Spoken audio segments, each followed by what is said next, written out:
सभी को सादर नमस्कार। आज का प्रेरक प्रसंग इस प्रकार है। गणेश चतुर्थी का सीजन चल रहा होता है। इसी बीच एक व्यक्ति गणेश जी की मूर्ति खरीदने के लिए बाजार जाता है। वह एक मूर्तिकार के पास पहुंचता है और मूर्तिकार से कहता है कि भाई साहब मुझे एक मूर्ति दिखाइए। तो मूर्तिकार उस व्यक्ति को विभिन्न प्रकार की मूर्तियां दिखाता है। अलग अलग कीमत, अलग अलग दामों की उसको मूर्ति दिखाता है, जिनमें कोई मूर्ति 500 की, कोई 1000 की, कोई 200 की, कोई 2000 की, अलग अलग दामों की उस मूर्तिकार के पास मूर्तियां थी। लेकिन 3 मूर्ति ऐसी थी जो दिखने में एक जैसी, उनकी सजावट एक जैसी, लेकिन उनकी कीमत अलग अलग थी।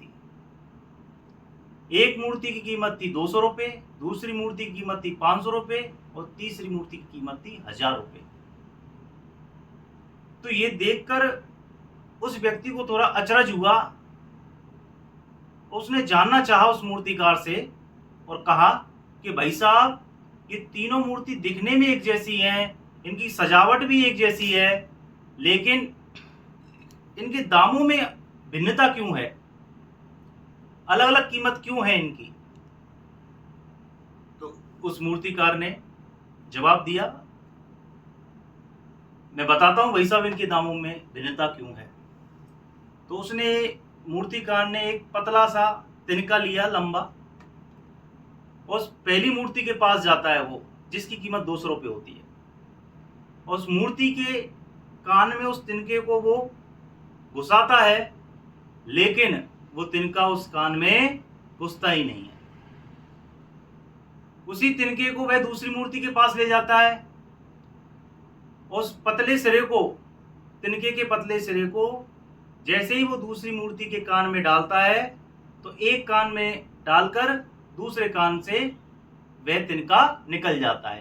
कहने का मतलब वो तिनका उस दूसरी मूर्ति के आर पार हो जाता है। उसी तिनके को वह तीसरी मूर्ति के पास ले जाता है, जिसकी कीमत 1000 रुपये होती है।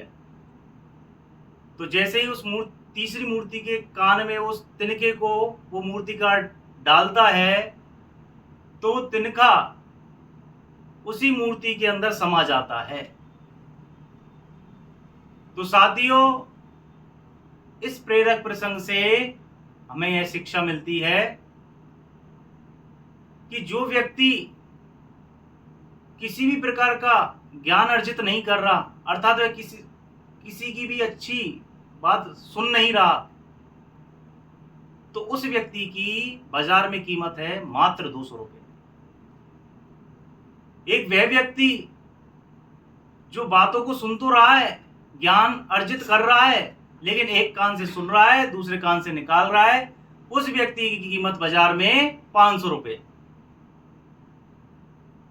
एक वह व्यक्ति जो